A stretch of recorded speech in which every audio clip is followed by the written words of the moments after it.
අයිබෝන් හිතවතුනි තවත් අලුත් දවසක අලුත් මාතෘකා කිහිපයක් මේ දිනවල කතා බහට ලක්වන නීතිමය වශයෙන් වැදගත් මාතෘකා කිහිපයක් එංගලන්තයේ සිට ඔබ වෙත ගෙනීමටයි බලාපොරොත්තු වෙන්නේ යුනික් සොලිසිටර් අපේ සුවිශේෂී YouTube channel එක හරහා. ඉතින් අපි පහුගිය වැඩසටහන් කිහිපයක් ඔබ වෙත ගෙනාවා. ඔබ දන්නා විශේෂයෙන්ම ඔබට අවශ්‍ය කරන තොරතුරු රැසක් නීතිඥ ඉන්දික කොමලගේ මහතාටින් ඔබ දැනුවත් වුණා. ඉතින් මේ දවස්වල වැඩිපුර කතා බහට ලක්වන තවත් තොරතුරු කිහිපයක් දැනගන්නට අදත් ඔහු අපත් සමග රැඳී සිටිනවා. අයිබෝන් අපිට. අයිබෝන්. සොලිසිටර් ඉන්දික දැන් මේ දවස්වල ගොඩක් තොරතුරු කතා බහ වෙන දේවල් තියෙනවා. ඊට කලින් මම දැනගන්න කැමතියි දැන් අද දවසේ අපේ වැඩසටහන බලන කෙනෙක් ඉන්නවා. අද දවසේ යුනික් සොලිසිටර් වෙත එකතු වෙන කෙනෙක් ඉන්නවා. යුනික් සොලිසිටර් කියන්නේ මොන වගේ ආයතනයක්ද කියලා දන්නේ නැති කෙනෙක් අද මේ මුල්වරට අපේ වැඩසටහන බලනවා. ඔබ මොකද්ද දෙන උත්තරේ? කවුද යුනික් සොලිසිටර්? කසුන් යුනික් සොලිසිටර්ස්ලා කිව්වොත් මෙහෙම කිව්වොත් හරි. ක්ලයන්ට්ස්ලා දෙන්නකින් පටන් ගත්තා සොලිසිටර් ෆර්ම් එකක් මේක 2013 දී. අපි දැන් ලොකු කණ්ඩායමක් ඉන්නවා. ඒකම අපි විශේෂයෙන්ම ඉමිග්‍රේෂන්ස් අනේකම conveyancing civil litigation landlord and tenants family matters deal කරනවා. හැබැයි මම කිව්වොත් අපි වැඩියෙන්ම ස්පෙෂලායිස් වෙලා ඉන්නේ මේ දවස්වල ඉමිග්‍රේෂන් ඇන්ඩ් කන්වෙන්සින්. ඒ කියන්නේ කන්වෙන්සින් කියන්නේ රෙසිඩෙන්ෂල් වෙන්නත් පුළුවන්, කමර්ෂල් වෙන්නත් පුළුවන්. බයින් සෙලින් ඕනම දෙයකට යුනික් සොලිසිටර්ස් ඕන කෙනෙකුට සහයෝගය ලබනවා. දැන් එහෙම කිව්වම මේ සොලිසිටර් ඉන්දික මේ දවස්වල ප්‍රමුඛම මාතෘකාව වෙලා තියෙන මේ ඉමිග්‍රේෂන් ලෝ එකේ සිදුවන යෝජනා වෙලා තිබෙන වෙනස්කම් පිළිබඳව මම කෙටියෙන් අහන්නම්. මොකක්ද වර්තමාන තත්ත්වය? මොකක්ද මේ වෙනස් වීමට කතා බහ ලක් කෙරෙන මාතෘකා ගැන ඔබට තියෙන අදහස? මේ දවස්වල ඉතාමත්ම ඉමිග්‍රේෂන් නීතිය ගැන ඉතාමත්ම ප්‍රසිද්ධයි. හැමෝම කතා කරනවා. ඒකට හේතුව තමයි මොකද මම ඔයාට මේ සියලුම දේවල් පටන්ගෙන කතා කරන්න යන්නේ ඩොකියුමන්ට්ස් තුනක් පදනම් කරගෙන. ඒ ඩොකියුමන්ට්ස් තුන කිව්වොත් මම ඔයාලට මගේ අතේ තියෙන ඒ ඩොකියුමන්ට්ස් තුන මම කියන්නම්. එකක් තමයි ඔයාලට මතක ඇති මැයි මාසයේ 2025 ගෙනාවා ඉමිග්‍රේෂන් වයිට් පේපර් කියලා. ඒක ඇත්තටම අපිට කිව්වොත් කියනවා ඔයාලට පේනවා restoring control over the immigration system. අපි ඒ ගැන තොරතුරු ඔබ වෙත ගෙනාවා. ඒ පළවෙනි ඩොකියුමන්ට් එක. මේ ඩොකියුමන්ට් තමයි ගවර්න්මන්ට් එක අනාගතයේ ගේන්න ඉමිග්‍රේෂන් නීතිය වෙනස් කරන්න හිතන විදිය වෙන්නපු ඩොකියුමන්ට් එකක් තමයි මේ ඉමිග්‍රේෂන් වයිට් පේපර්ස්. යෝජනා. හරියටම හරි. එතකොට දෙවෙනි එක තමයි මම ඔයාලට කතා කරොත් සැප්තැම්බර් 8 ඒ කියන්නේ 8 වෙනි සැප්තැම්බර් 8 වෙනි දා මේ අවුරුද්දේ තිබුණා ඩිබේට් එකක් වෙස්ට්මින්ස්ටර් හෝල් එකේ තිබුණේ මේන් පාර්ලිමේන්තු හෝල් එකේ නෙමෙයි. එතකොට ඒකේ තිබුණා ඒකට ප්‍රධාන වෙච්ච කාරණාව තමයි පෙටිෂන් දෙකක් ඉදිරිපත් කරා. ඒ පෙටිෂනර්ස්ලා ඒ අවශ්‍ය රික්වයර්ඩ් ත්‍රෙෂෝල්ඩ් එක ඉක්මවා ගිය නිසා පෙටිෂන් කමිටි එක හවුස් ඔෆ් කොමන් වල ඩිසයිඩ් කරා වෙස්ට්මින්ස්ටර් හෝල් එකේ ඩිබේට් එකක් කරලා මේ පෙටිෂන් එක සාකච්ඡා කරා. තුන්වෙනි එක තමයි ඇත්තටම දැන් ගවර්න්මන්ට් එකේ ඉන්නේ ලේබර් ගවර්න්මන්ට් එක. ඒකේ හෝම් සෙක්‍රටරි ඊයේ ඒ කියන්නේ 29 වෙනිදා. ඒ කියන්නේ අපි අද දවසේ තමයි 30 වෙනිදා මේ මාසේ අන්තිම දවසේ මේක වැඩසටහන පටිගත කරන දවස. ඊයේ දිනේ තමයි මේ ලිවර්පූල් සමුළුව ගැන ඔබ මේ සඳහන් කරා. හරියටම හරි. මම දන්නවා ඔයා මේක විශේෂයෙන් දන්නවා මාධ්‍යවේදියෙක් විදියට. එතකොට හෝම් සෙක්‍රටරි ස්පීච් එකක් දෙනවා තමන්ගේ පාර්ටි කොන්ෆරන්ස් එකේදී. ඒකෙදි හෝම් සෙක්‍රටරි තමයි මේ රටේ UK වල ඉමිග්‍රේෂන් සම්බන්ධයෙන් ඉහළම ඔෆිසර්. එතකොට එයා ස්පීච් එක දෙනකොට කිව්වා එයා මොන ක්‍රමයකටද නීතිය වෙනස් වනවට අදහස් කරන්නේ. ඒකෙන් පොඩි ඉන්ඩිකේෂන් එකක් දුනා. ඒක තමයි මගේ තුන්වෙනි ඩොකියුමන්ට් එක. ඩොකියුමන්ට් එක කියන්නේ ලීගල් ඩොකියුමන්ට් එකක් නෙමෙයි. මේක තමයි එයා කරපු ස්පීච් එකේ සමරි එක. හොඳයි අපි මේ ඩොකියුමන්ට්ස් තුන ගැනම සංක්ෂිප්තව කතා කරන්න අරමුණු කරගෙන ඉන්නවා. දැන් ඔබ වැදගත් කරුණු කීපයක් මතු කරා මේ වගේ පළවෙනි ප්‍රශ්නේදී. දැන් ඔබ සඳහන් කළා මේ දැන් සියලු දේම මේ කතා බහට ලක් වෙන්නේ ILR එහෙම නැත්නම් Indefinitely මේ ගැන තමයි අපි කතා වෙන්නේ. දැන් ඔබ සඳහන් කළා මේ පෙටිෂන් දෙකක්. මොකද්ද මේ පෙටිෂන් මොකද්ද මේ කවුද මේ පෙටිෂන් නැත්නම් මේවා ඉදිරිපත් කරේ කවුද සහ මොකද්ද මේවායේ අරමුණ උනේ ඔයා කසු නැවි හොඳම ප්‍රශ්නයක් මේ දවස්වල මම ඒකට කිව්වොත් හොට් ටොපික් එක කියලා හරියටම හරි ඒක තමයි මේ දවස්වල කතා කරන එක මාතෘකාව එතකොට මේ ILR එහෙම නැත්නම් indefinite leave to remain කියන නීතිය සම්බන්ධයෙන් විවිධ අදහස් පළ කරනවා. ඒ පළවෙනි එක තමයි ඒක ගෙනාවේ මේ මැයි මාසේ white paper එකේ. එහෙම නැත්නම් immigration white paper එකෙන් තමයි මුලින්ම මේක හඳුන්වන්නේ යෝජනාව. government. ඒක නිසා අවුරුදු දැන් ඉන්න මේ skill workersලා මේ ILR පාත් එකේ ඉන්නේ. ඒ කියන්නේ ILR එකට යන පාත් එකේ ඉන්න අය මේක හිතාගන්න බැරුණා මොන විදියටද මේ government එක නීතිය හදන්නේ. කොහොම බලපායිද එහෙම නැත්නම් දැන් ඉන්න ඉමිග්‍රන්ට්ස්ලාට ස්කිල් වර්කර්ස්ලාට අවුරුදු 10ම ඉන්න වෙයිද කියලා indefinite leave to remain ගන්න. එහෙම නැත්නම් ILR එක ගන්න. ඒ නිසා ඒක පැහැදිලි නැති නිසා කිසි කෙනෙක් හරියට පැහැදිලි කරේ නැහැ. ගවර්න්මන්ට් එකත් කිව්වේ නැහැ දැන් ඉන්න අයට බලපාන්නේ නැහැ. මේක අලුත් අයට විතරයි බලපාන්නේ අලුතින් නීතිය ගෙනාම එහෙම කිව්වේ නැහැ. ඒ නිසා high skill workersලා petition එකක් sign කළා.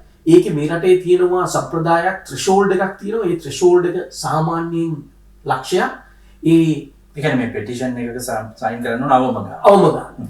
ඒ ප්‍රමාණය කරාම පෙටිෂන් කමිටියක House of Commons වල decide කරනවා. ඒකට සම්බන්ධයෙන් debate එකක් ඇති කරනවා MPsලා එක්ක. හැබැයි මේක සාමාන්‍යයෙන් වෙන්නේ main hall එකේ නෙමෙයි parliament එකේ. මේක Westminster hall එකේ තමයි වෙන්නේ. එතකොට ඒකෙදි මේ ඩිබේට් එක තුන මම ඔයාලට කිව්වොත් දෙවනි එක තමයි ඒ ඩිබේට් එක තිබුණා සෙප්තැම්බර් 8. ඒක පැවතුණා. ඒකෙදි හොඳ අදහස් ආවා ගොඩක් മന്ത്രിලගෙන් මේකට ගොඩක් වෙලාවට ආවේ ඇත්තටම මේක දැක්කම අපිට හිතුණා රයිට් අපිට බය වෙන්න දෙයක් නැහැ. මොකද මේ හැම කියපු മന്ത്രിලම කිව්වේ MPsලා. ඒකවල මේ ඒකට හිටිය හෝම් ඔෆිස් මිනිස්ටර්ත් ඇවිල්ලා හිටියා මේ ඉමිග්‍රේෂන් සම්බන්ධයෙන් ඉන්න එයා තමයි ප්‍රධාන උනේ. ඒකම අනිත් MPලා කියන්න ගත්තා මේක ඉතාමත් නරකයි අවුරුදු 10 දක්වා වැඩි කරොත් දැන් ඉන්න ස්කිල් වර්කර්ස්ලා. හැබැයි ඔයාලට එකක් කියන්න ඕනේ මේකේ වෝට් එකක් වෙන්නේ නැහැ. මොකද statement of immigration changes A statement ගේනක immigration statement එක ගේනකම් මේක බලපාන්නේ නැහැ. ඒ නිසා මේක නීතියක් බවට පත් වෙන්නේ නැහැ. හැබැයි මේකේ විශාල ආකර්ෂණයක් නැත්නම් විශාල බලපෑමක් තියෙන නීති හදනකොට මේ ඇති වෙච්ච මොකද MPලන් කතා කරන්නේ. ඒගොල්ලෝගේ අදහස් තමයි වෙන්නේ. ඊටමත් වැදගත්. ඒක වුණා මේකේ. ඔව් ඒතර ඔබ සඳහන් කරේ මේ පළවෙනි පිටිෂන් එක ඉදිරිපත් කළේ එතකොට ස්කිල් දැනට මේ පාත් එකේ ඉන්න ස්කිල් වර්කර්ස්ලා. හරියටම හරි. ස්කිල් වර්කර්ස්ලාගේ මේ 5 year route එක මේ ඉන්න ස්කිල් වර්කර්ස්ලාට ඒ විදිහටම තියාගන්න කියන පදනමෙන් තමයි ඒ කියන්නේ අවුරුදු 10ක ඒගොල්ලන්ට බලපාන්න එපා කියන එක තමයි ඒගොල්ලෝ සයින් කරේ. හොඳයි. දැන් දෙවෙනි පෙටිෂන් එක ඉදිරිපත් කරේ කවුද? දෙවෙනි පෙටිෂන් එක කරේ මේ බ්‍රිටිෂ් ඕවර්සීස්ලා ඉන්නවා හොංකොං අය. ඒ වීසා කැටගරි එකේ ඉන්න අය තමයි මේක ඉදිරිපත් කරේ. ඒගොල්ලොන්ටත් මේ අවුරුදු 10 දක්වා වැඩි කරන්න එපා. ඒගොල්ලොන්ටත් අවුරුදු 5 දක්වා විතරක් දෙන්න අවුරුදු 5ක් ඇතුළත ඒක 5ක් හිටියාම ඒගොල්ලන්ට පුළුවන් ILR එක ඉල්ලන්න. එතකොට ඒ දෙකම පෙටිෂන් දෙකම මේ සැප්තැම්බර් 8 වෙනිදා වෙස්ට්මින්ස්ටර් හෝල් එකේදී ඩිබේට් එකට වාජනය වුණා. මේ අමතර ප්‍රශ්නයක් ඉදිරියට මම අහන්නේ මේ වැඩි සඳහනක් නැහැ නේද මේකේ මේ ILR එක සම්බන්ධයෙන් මේ ඔය ස්කිල් මයිග්‍රේට් කියන කැටගරි එක නැති වීසා හෝල්ඩර්ස්ලාට මේ ගැන යම් කිසි අදහසක් තාම නැහැ නේද? දැනට එහෙම කියන්නේ නැහැ ඒක. මොකද මේක ස්කිල් වර්කර්ස්ලා සම්බන්ධයෙන් තමයි කතා කරන්නේ. හොඳයි සොල්සිටින්දී දැන් ඊළඟ ප්‍රශ්නේ මගේ තියෙන්නේ දැන් ඔබේ තුන්වෙනි කරුණ දැන් තුන්වෙනි පෙටිෂන් එක නෙමෙයි අතරම යම් ප්‍රකාශයක් නැත්නම් හෝම් සෙක්‍රටරිගේ ප්‍රකාශය ඔබ සඳහන් කළ ආකාරයට මේ ගැනට මේ ප්‍රකාශය සම්බන්ධයෙන් ඔබ නීතිය හදාරන සහ නීතියත් එක්ක ගනුදෙනු කරන සොලිසිටර්වරයෙක් විදිහට දෙන්න තියෙන අදහස මොකක්ද? පසු හොඳ ප්‍රශ්නයක් ඇහුවේ මොකද හෝම් සෙක්‍රටරි එයා මේ ස්පීච් ලිවර්පූල් එකේ එයාගේ පාර්ටි කොන්ෆරන්ස් එකේදී ස්පීච් එකෙන් එයා කිව්වා එයා බලාපොරොත්තු වෙනවා අවුරුදු 5 රික්වයර්මන්ට් මේ ILR එකට ඒක අවුරුදු 10 දක්වා වැඩි කරන්න. හැබැයි ඒකම එයා කිව්වා මේක අවුරුදු 10 දක්වා වැඩි කරා සමහර අයට පුළුවන් අවුරුදු 10ට අඩුවෙනුත් ILR එක ලබා ගන්න. අවුරුදු 10 ඉන්න වුණත් ILR එක දෙන්නේ එයාලා ස්කිල් වර්කර්ස්ලා විදියට ඉඳලා හැබැයි ඒ එක්කම එයාලා මේ රටේ වැඩ කරලා තියෙන්න ඕනේ ජොබ් එක සම්පූර්ණයෙන් කරලා තියෙනවා. විධානයට යමක් කරන්න හරියටම. දෙවෙනි එක නැෂනල් ඉන්ෂුරන්ස් එක ගෙවලා තියෙන්න ඕනේ. අකණ්ඩව. ඒකම ක්‍රිමිනල් ඔෆෙන්ස් තියෙන්න බෑ. තව එකක් විශේෂයෙන් කිව්වොත් මේක තමයි වැදගත්ම දේ. ඒගොල්ලෝ මේ රටේ කමියුනිටි එකට ඒකාබද්ධ වෙලා ඒවට යම්කිසි සහයෝගයක් දීලා තියෙනවා. ඒ කියන්නේ මේ චැරිටි වර්ක්ස් වගේ සමහර වෙලාවට හරියට උදාහරණයක් ගත්තොත් චැරිටි වගේ වලට දායකත්වයක් දීලා කරන්න ඕනේ. මේ වැඩ කරලම ඉන්න බෑ. නමුත් මෙතෙන් තියෙන ප්‍රශ්නයක් තියෙනවා. මේක මනින්නේ කොහොමද කියන එක ප්‍රශ්නයක් තියෙනවා. ඔව්. ඒකට ලීගල් ගැන කතා කරන නීති ගැන කතා කරන අයට ප්‍රශ්නයක් ඇති වෙනවා. මේක මනින්නේ කවුද? මේකේ සීමාව මොකක්ද? ඒ වගේ දේවල් එනවා. ඔව් කොච්චර ඒ කියන්නේ කොහොමද මේ චැරිටි වර්ග කෙනෙක් කියන එක කොයි විදිහේ සේවාවක් සපයලා තියන්නේ? තාම නිර්ණයක් නැහැ. තාම කිසිම දෙයක් තාම අරගෙන නැහැ. මොකද හේතුව ඒක දැම්ම කරන්න බෑ. මොකද තාම නීතියක් ගේන්න බෑ. මොකද මේ ILR එක වගේ සිද්ධියක් ඉමිග්‍රේෂන් රූල්ස් වෙනස් කරනකොට ඉතාමත් වැදගත් දෙයක්. ඒකම තව එක දෙයක් කියන්න තියෙනවා. දැන් ILR එක අවුරුදු 10ක් හිටලා වුණත් ගන්න එයා අර මං කියපු අනිත් දේවල් වලට අමතරව මේ රටේ බෙනිෆිට්ස් අරගෙන තියෙන්න බෑ. බෙනිෆිට්ස් අරගෙන තිබුණොත් එයාට ILR එක නොදී ඉන්න පුළුවන්. ඒ නිසා එතෙන්දෙත් නීති ගැන කතා කරනකොට වෙනවා සමහර වෙලාවට අඩු ආදායම් ලබන අයට මේකෙන් යම්කිසි අවාස්තවයක් සත්‍යයක් ඇති වෙනවා කියලා. නමුත් අපිට මේ එක්කම තාම ආගියුමන්ට්ස් විතරයි. නීතිය එනකම් මොකුත් කියන්න බෑ. ඒකම නීතිය ආවත් කී දෙනෙක් උසාවියෙ ඉඳන්නේ නැහැ නීතියෙන් ඉස්සෙල්ලා. දැන් එතනදී පොඩි ප්‍රශ්නයක් එනවා මේ ඔබ හොඳට කරුණු පැහැදිලි කරන අතරවාරේ. හොඳයි බැරි වෙලාවක් දැන් මේක මේ කරාත රජයේ නීතිය වෙනස් කරන්න ඔබටවත් මටවත් බෑනේ. දැන් යම් කිසි අවස්ථාවක මේක බලාත්මක වෙන්න තැනට આવුත් එහෙම නීතියක් විදිහට.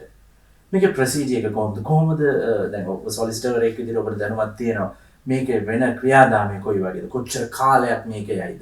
ඒ කියන්නේ මේක දවසින් දෙක දැන් උදාහරණයක් විදිහට white paper එක කෙටි කාලයක් ඇතුළත ඒක මේ නිල මට්ටමට ආවා. ඒ කියන්නේ ඒක ක්‍රියාත්මක වෙන තැනට ආවා. දැන් මේක ඒ වගේ easy වෙන්න පුළුවන්ද නැත්නම් කාලයක් යයිද මොකක් හරි ප්‍රොසීජර් එකක් තියෙනවද මේක ඉදිරියේදී සාර්ථක කරගන්න නම් රාජ්‍යයට? මේ white paper immigration white paper එකෙන් කියපු දේවල් ගොඩක් දේවල් යෝජනා කරපුවා මේ වනකටත් ඉම්ප්ලිමන්ට් කරලා ඉවරයි. තව කීපයක් ඉතුරු වෙලා තියෙනවා. ඒකෙන්ම පේනවා මේ ඉතුරු වෙලා තියෙන දේවල් තමයි මේ ප්‍රශ්න සහගත වැදගත්ම දේවල්. ඒවා එකපාරට වෙනස් කරන්න ගවර්න්මන්ට් එකක් තීරණය කරන්නේ නැහැ. මොකද හේතුව ඒවා ඉතාමත් බලපානවා. ඒක බ්‍රිටිෂ් සිටිසන් කෙනෙක් වෙනකන් වෙන ඇප්ලිකේෂන් එක දක්වා බලපානවා. එතකොට මේක පුංචි ප්‍රමාණයකට බලපාන දෙයක් නෙමෙයි. මුළු ලොකු ඉමිග්‍රන්ට්ස්ලාට බලපානවා. ගොඩාක් දෙනෙකුට. ඒ නිසා මේක ඉතාමත් ගවර්න්මන්ට් එක ඉතාමත් ක්‍රමානුකූලව තමයි මේව වෙනස් කරන්න යන්නේ. ඒකට පළවෙනියෙන්ම තමයි ඒක ගවර්න්මන්ට් එක යෝජනා කරලා තිනවා කන්සල්ටේෂන් එකක් පවත්වාගෙන යනවා. ඒ කියන්නේ කන්සල්ටේෂන් තමයි ගොඩක් පාර්ශ්වයන් වලට ඕනම කෙනෙකුට පබ්ලික්ලාට පුළුවන් කියන්නේ ඔබට උනත් පුළුවන් වෘත්ති වේදිකයෙක් විදිහට මේකට සහභාගී වෙන්න. හරියටම හරි. ලෝයර්ස්ලා, එම්ප්ලොයර්ස්ලා ඒ හැම ඕන කෙනෙකුට පුළුවන් මේගොල්ලෝට යෝජනා කරන්න මේකේ තියෙන වාසි අවාසි. එහෙම නැත්නම් මේක ඇයි ඕනේ? මේක ඇයි එපැයි කියන්නේ. ඒ නිසා මේ කන්සල්ටේෂන් එක බොහෝ විට ගවර්න්මන්ට් එක කියලා තිනවා end of this year කියන්නේ මේ අවුරුද්දේ අන්තිම වෙනකොට ඒක පටන් ගන්නවා කියලා. ඒක පටන් ගන්නකොට කාලයක් යනවා. ඒකට ගොඩක් අදහස් එනවා. ඊට පස්සේ ඒකේ බලනවා කොහොමද කටිය කිව්වේ කියලා. ඊට පස්සේ තමයි ඊළඟ ස්ටේජ් එකට ගිහිල්ලා නීතියක් බවට පත් වෙනකන් යන්නේ. ඒක නිසා මේක මේ දවස් දෙකකින් කරන්න පුළුවන් දෙයක් නෙමෙයි. ඒක ටික කාලයක් යනවා. දැන් ඔබට මම හිතනවා පැහැදිලි උත්තරයක් ඒ ගැන ලැබුණා. දැන් මට තව ප්‍රශ්නයක් තියෙනවා. ඔබ හිතන විදිහට ඔබ වසර රැසක් මේ රටේ අධ්‍යාපනය ලැබලා ඔබ සොලිසිටර්වරයෙක් බවට පත් වෙලා ආයතනයක් පවත්වාගෙන යනවා. දැන් ඔබට ප්‍රාමාණික දැනීමකටත් වඩා වෘත්තිමය මට්ටමේ දැනීමක් තියෙනවා මේ නීතිය සම්බන්ධයෙන් සහ එංගලන්තයේ මේ හැසිරීම සම්බන්ධයෙන්. මම ඔබෙන් මෙහෙම ප්‍රශ්නයක් අහුවොත් දේශපාලනික නොවන නමුත් මට හිතෙනවා පෞද්ගලිකව මේ ප්‍රශස්ත තීන්දුව තීරණ නැත්නම් මේ ජනප්‍රිය තීන්දුව තීරණ වලට රජයක් එන එක පිටිපස්සේ යම් දේශපාලනික අරමුණක් තියෙන්න බැරිද? මේ පහුගිය දවස්වල ඇති වෙච්ච ගොඩක් කැළඹිලි සහගත ස්වභාවයන්, එතකොට මා දුටුවා ඔබත් දුටුවා එංගලන්තයේ තුල ඇති වෙච්ච මේ සුදේශිකත්වය පිළිබඳව ඇති වෙච්ච කරුණු කාරණා, එතකොට ඔවුන් ඉල්ලීගල් මයිග්‍රන්ට්ස්ලා වෙනුවෙන් හඬ නැගුවා ඔවුන් ඉවත් කළ යුතුයි කියලා. හැබැයි මේ තුල මේ එංගලන්තයට පැමිණෙන පිරිස පාලනය කරන්න ගන්න උත්සාහයක් වගේ දෙයක් මේක එහෙම අරමුණක් නැද්ද ඔබ හිතන්නේ? නීතිඥයෙක් විදිහට දේශපාලනය කතා කරන්න කැමති නැති වුණත් නමුත් මම කියන්න ඕනේ මේක මේ නීතිය ඉන්ට්‍රොඩියුස් කරන්න ප්‍රධාන හේතු ගණනාවක් තිබුණා. ඒකෙච්ච ප්‍රධානම හේතුව තමයි මේ යම්කිසි ප්‍රමාණයක් සුළු පිරිසක් මේ බෝට්ටු වල වගේ ඒවැ මේ රටට ඇවිල්ලා ඒ අයට ගොඩක් පහසුකම් ලබා දුන්නා. ඒ පහසුකම් ලබා දුන්න ඒගොල්ලෝ සමහරවල්ලාට උදාහරණයක් ගත්තොත් ඔයා දැකලා ඇති නිකන් හොටෙල් වල නවත්තන් තුනා සුභෝභෝගී හොටෙල්. يعني එංගලන්තයේ තියෙන 5 star hotel වල ගොඩක් නවත්තන් හිටියා. එතකොට ඒගොල්ලෝ කිසිම කන්ට්‍රිබියුෂන් එකක් නැතුව තමයි මේ රටට ඇවිල්ලා ඒ ඉන්නේ අර බෝට්ටු අරහා කාට හරි සල්ලි ගෙවලා ඒ වගේ ඇවිල්ලා මේ රටේ එහෙම තැනක ඉන්නවා. ඒ අතර තව කොටසක් ඉන්නවා මේ රටේ සම්පූර්ණයෙන් අපි වගේ ටැක්ස් ගෙවලා මහන්සි වෙලා ඒ හම්බ කරන හැම සතේටම ටැක්ස් ගෙවනවා. එතකොට යම්කිසි ජනතාවකට ඇති වුණා ප්‍රශ්නයක් එහෙම අය ගොඩක් සැප පහසුව වෙනවා. ඒ විතරක් නෙමෙයි. ඒ ආපු ප්‍රමාණයක් සමහරවිට අපරාධ වැඩවලවත් යෙදුණා. තාම පැහැදිලි අදහසක්. දැන් ඒ වගේ දේවල් ඇතුළු මිනිස්සුන්ට ඇති වුණා කොහොමද එහෙම වෙන්නේ? එහෙනම් කොහේ හරි තරක වැරද්දක් තියෙනවා. ඉතින් මෙන්න මේකට විරුද්ධව තමයි මේ ජනතාව මේ ප්‍රශ්නේ නැත්නම් මේක කන්ට්‍රෝල් ඉමිග්‍රේෂන් කන්ට්‍රෝල් කරන්න කියලා ඉල්ලන්නේ. ඒකම තව එක දේශපාලන පක්ෂයක් තියෙනවා ඒවත් තමන්ගේ අරමුණට කරගන්න තමන් ඔය කරනවා. නමුත් ඒවා අපි කතා නොකර ඔන්න ඔය සිද්ධි මත. නමුත් ගවර්න්මන්ට් එකක් විදියට සුළු කොටසක් හරි කියන දේවල් වෝටර්ස්ලා කියන දේවල් එහෙම එකපාරට අහක දාන්න බෑ. අන්න ඒ නිසා තමයි ගවර්න්මන්ට් එක මේ අවුරුදු 5 පොඩ්ඩ කාලයක් අපි දැනගෙන හිටියේ නෑ ඊට ඉස්සෙල්ලා අවුරුදු 5කට වැඩියෙන් කියලා. ඒක නිසා අවුරුදු 10ක් කියන්නේ ලොකුම වෙනසක්. ඒක ඩබල් වෙනවා කියන්නේ අවුරුද්දකින් වෙනස් වෙනවා කියන එක ප්‍රශ්නයක් නෑ. 100%කම වෙනස් වෙනවා කියන්නේ ඒක ලොකු ඉෂුව එකක්. ඒ නිසා ඒක ගවර්න්මන්ට් එකට අහුම්කම් දෙන්න ඕන කොටස් එක.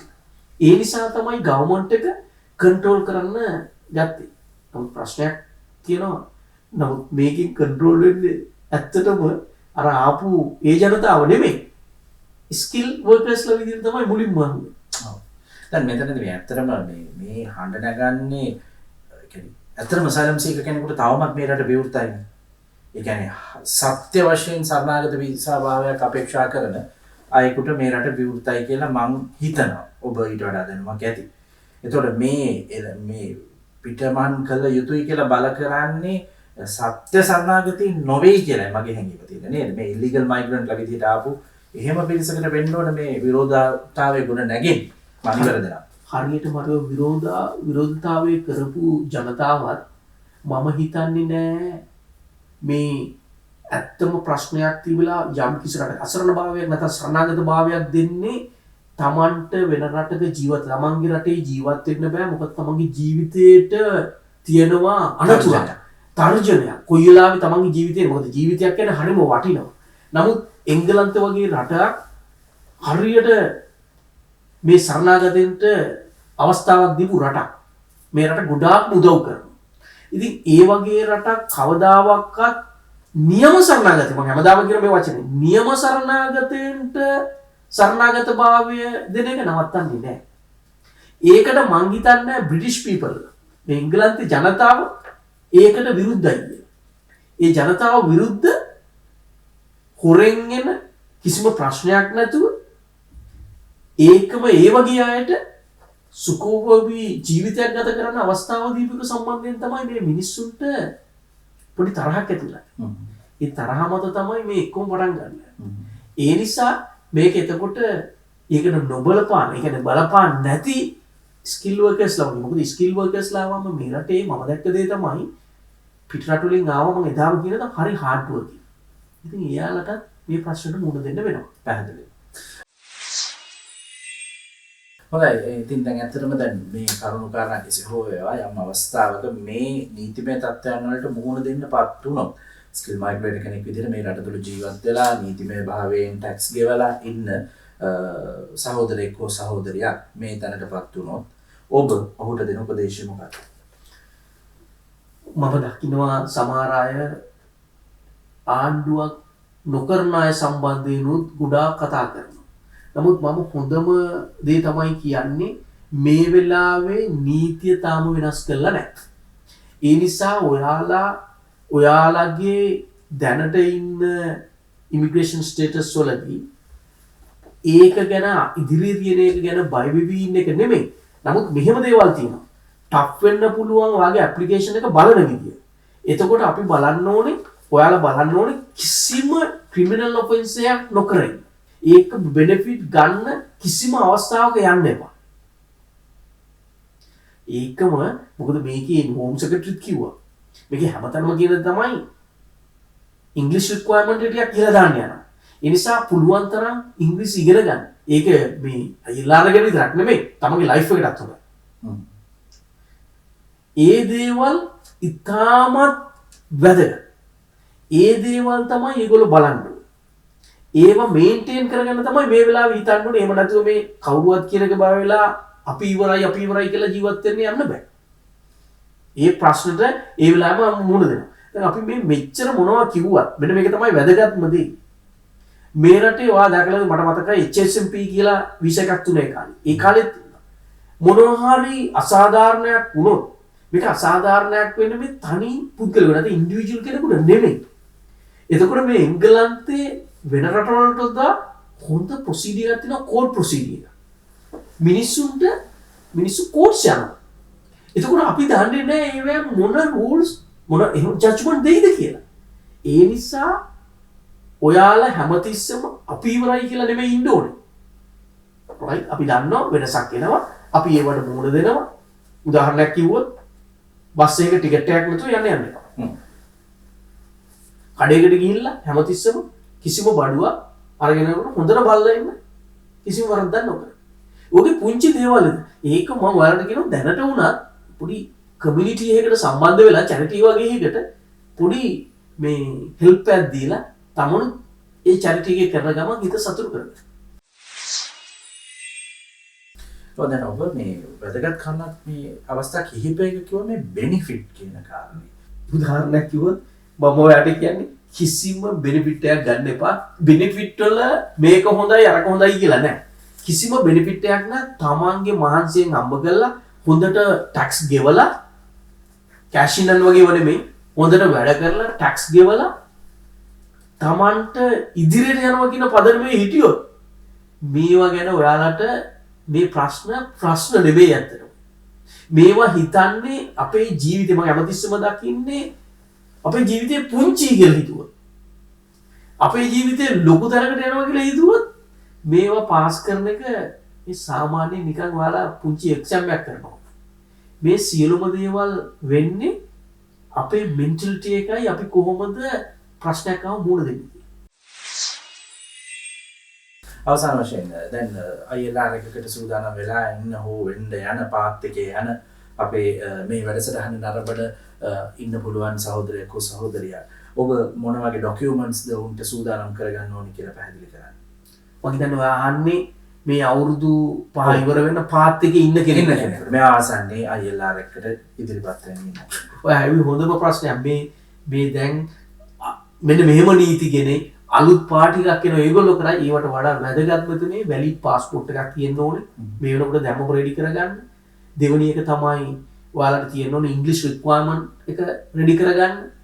තුන්වෙනි එක තමයි ඔයාලා වැඩ කරන එම්ප්ලොයිගෙන් ලියුමක් ගන්න රෙඩි කරගෙන ඉන්න ලඟ වෙනකොට. ඊට පස්සේ තව එකක් වුත් ඔයාලගේ පේ ස්ලිප්ස් එක රෙඩි කරගන්න at least 6 months.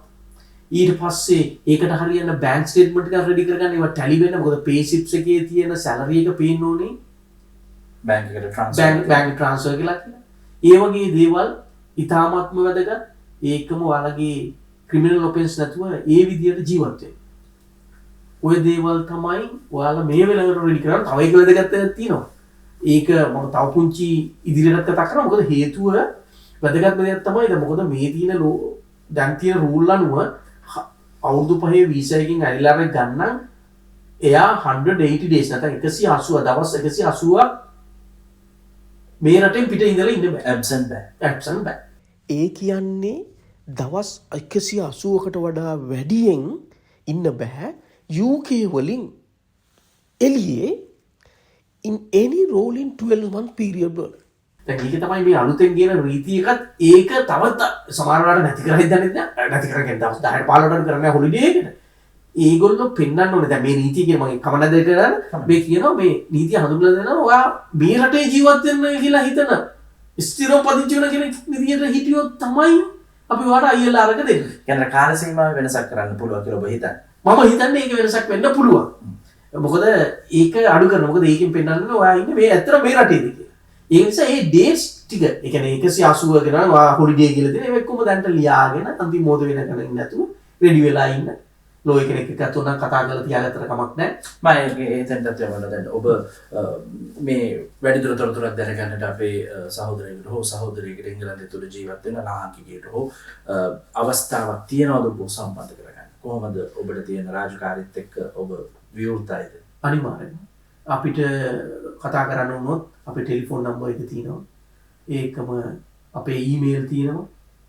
අපේ වෙබ්සයිට් එක තියෙනවා. මේ සියලුම තැන් වලින් අපිව කන්ටැක්ට් කරන්න පුළුවන්. අපිව කන්ටැක්ට් කරාම අපි කවුරු හරි මෙම්බර් කෙනෙක් සොලිසිටර් කෙනෙක් ඒකට මීටින් එකක් දීලා උපදෙස් දෙන්න අපි ඕනම වෙලාවක සූදානම්. ඉතින් හිතවතුනි මම හිතනවා ඔබට ඉතාමත්ම වැදගත් සාකච්ඡාවක් වෙන්නේ. ඉතාමත් කෙටියෙන් අපි මේ තොරතුරු ඔබ වෙත ගෙන ආවේ. ඔබ දන්නවා මෙවැනි YouTube නාලිකා සාකච්ඡා විශාල වශයෙන් ඔබ පරිශීලනය කරන දවස ගානේ අපි දන්නවා.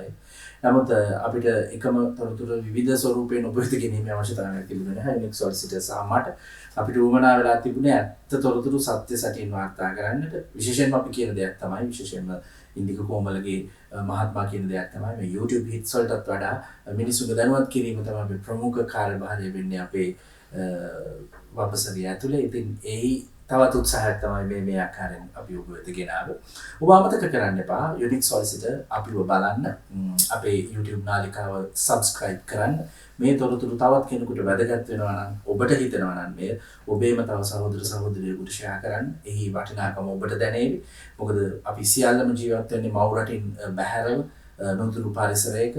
ඉතින් අපිට එන ප්‍රශ්න මව් රටින් බැහැරව අපිට එන ප්‍රශ්න විසඳ ගන්න ඕන අපිමයි. ඉතින් මේ යුනිටි එක තියාගෙන අපි මේ ප්‍රශ්න වලට උත්තර හොයමු මේ ආකාරයෙන්. ඉතින් ඔබට යම් කිසි නීතිමය තොරතුරක් දැනගන්නට අවශ්‍ය නම් ඉතින් ඔබ සම්බන්ධ කරගන්න ඕන ඉන්දික කොමල්ගේ මහත්මයා.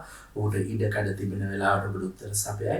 තවත් මේ ආකාරයෙන්ම වැදගත් වැඩසටහනකින් ඔබ හමු වීමේ බලාපොරොත්තු වෙන අපි සමු ගන්නවා. තවත් දවසක මේ ආකාරයෙන්ම ඔබ හමු වෙමු. ආයුබෝවන්.